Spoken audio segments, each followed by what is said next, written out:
The distress beacon pierced through the quantum foam like a needle through silk.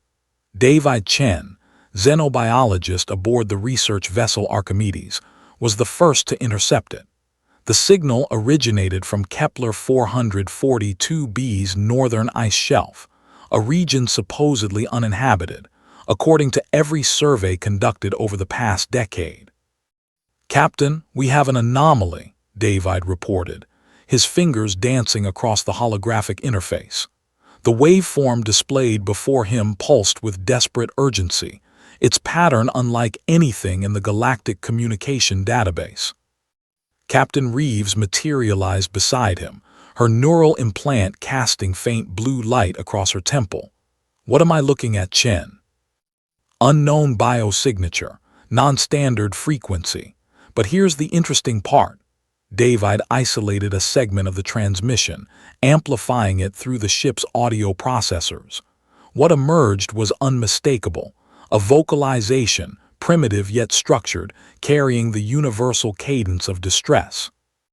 Within the hour, David found himself descending through Kepler 442b's methane-rich atmosphere in a survey pod, accompanied by Elsa Korhonen, the ship's emergency medical officer. Elsa was checking her portable med unit, its compact form containing enough nanotechnology to rebuild a human body from critical trauma. "Remind me why we're responding to an unverified signal on an ice planet?" Elsa asked, though her tone suggested she already knew the answer. "Because something down there is asking for help," David replied simply. The pod touched down on a crystalline plain where frozen methane formed geometric patterns beneath the pale light of Kepler 442b's red dwarf sun. The temperature read -180°C, cold enough to shatter steel.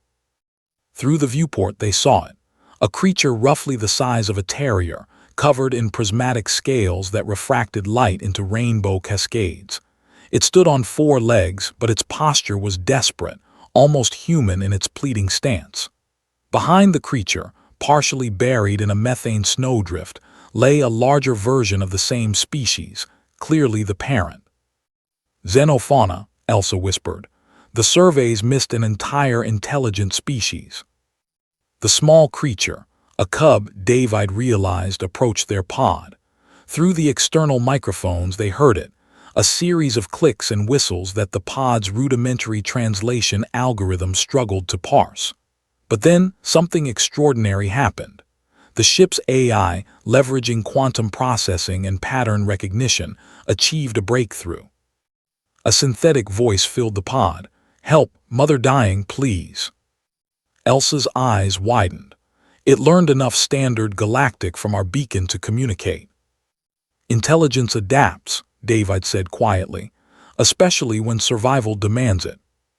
The ethical calculations were instantaneous in David's mind. The prime directive forbade interference with developing species, but this wasn't interference. It was response to a direct request for aid.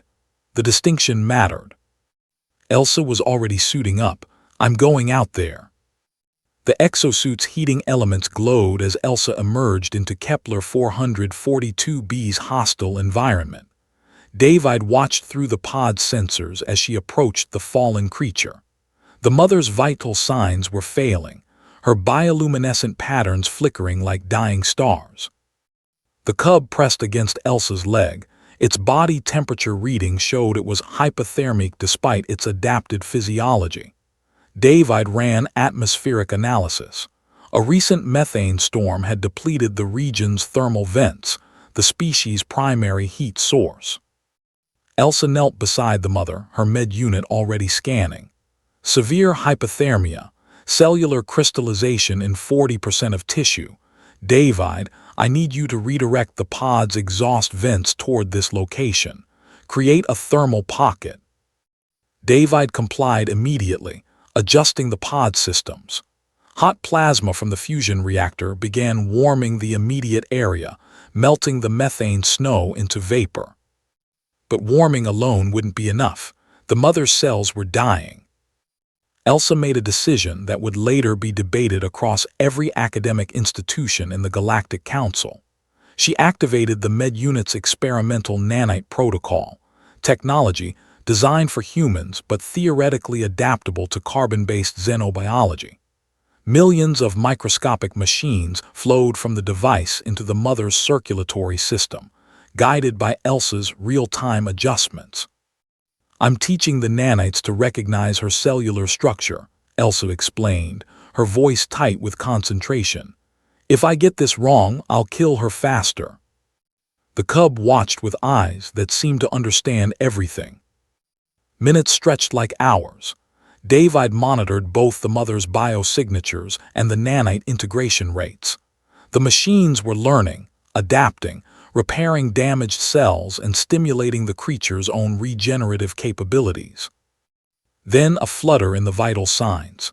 The mother's bioluminescent pattern strengthened, shifting from dim orange to vibrant blue. Her breathing steadied. Her eyes opened. The cub released a sound, a trill of pure joy that needed no translation. Elsa sat back in the methane snow, exhausted. She'll live.